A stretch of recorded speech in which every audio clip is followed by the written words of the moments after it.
আপনারা দেখতে পাচ্ছেন ঢাকা রিচা মহাসড়কের যেটি রেডিও কলোনি ইউলুপ, সেখানে কিন্তু হানিফ পরিবহনের যে দূরপাল্লার একটি বাস, সেই বাসটি কিন্তু এখানে যে এই মহাসড়কে যে বৈদ্যুতিক যে সঞ্চালন লাইন লাইন রয়েছে, যেটি 33 কেবি, এই ভেঙে এই গাড়ির উপর পড়তো তারগুলো, তাহলে একটি ভয়াবহ দুর্ঘটনা ঘটতে পারতো। এখানে যতগুলো যাত্রী আছে, এই যাত্রীগুলো আসলে কিভাবে রক্ষা পেয়েছে, পিলারটি কিভাবে আছে যদি আপনাদের একটু দেখাই। এখানে পিলারটা দেখতেন একটা অংশ ভেঙে গেছে, যেটি নিচের দিকে অংশ, এবং সেই নিচে কিন্তু এখনো শূন্য অবস্থায় রয়েছে। যে বিদ্যুতের যে পিলারটি, সেটি কিন্তু কিছুই নাই। এখানে দেখতে পাচ্ছেন এই গাছের গোড়ার এখান থেকে বিদ্যুতের পিলার রয়েছে একটু, কিন্তু আসলে একেবারে শূন্য, শূন্যতে খুঁটি রয়েছে শুধু। এখানে যে ভাঙ্গা অংশ তার সাথে বেঁধে রয়েছে, তারা এখানে রয়েছে। তো গাড়ির আসলে এখানে যাত্রীরা কত কি ক্ষয়ক্ষতি হয়েছে সেটি আমরা জানতে পারিনি। এটি দেখতে পাচ্ছেন যে সামনে টোটাল অংশ কিন্তু একেবারে ভেঙে গেছে, একটা কোনো গ্লাস নেই এখানে, গ্লাসটা টোটাল ভেঙে দুমড়ে মুচড়ে গেছে। তো ভিতরেও কি অবস্থা সেটি আমি যদি একটু এখানে পল্লী বিদ্যুতের যিনি দেখতে পাচ্ছেন এখানে যারা এখন কাজ করছেন, এই কাজ করার পর এখানে গর্ত করার পর এখানে নতুন আরেকটি খুঁটি, এই পর্যায়ে যে খুঁটিটি, সেই খুঁটি গাড়া হবে, তখন খুঁটিটি এখানে আনা হবে। তারপর যেমনটি বলছেন যে 12টার দিকে হয়তো তাদের এই গর্তটি শেষ হতে পারে, একটি একটি পিলার এখানে বসানো হবে।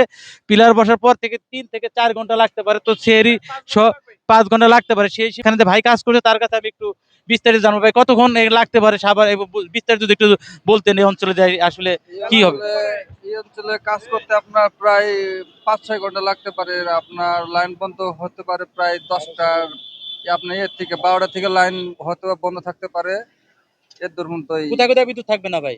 এটা প্রায় সাভার থেকে প্রায় নবীনগর পর্যন্ত বা প্রায় অনেকটা লাইন বন্ধ থাকবে। একটু যদি বলতেন আপনি কোথায় কোথায়, তাহলে সবাই একটু সচেতন হতো।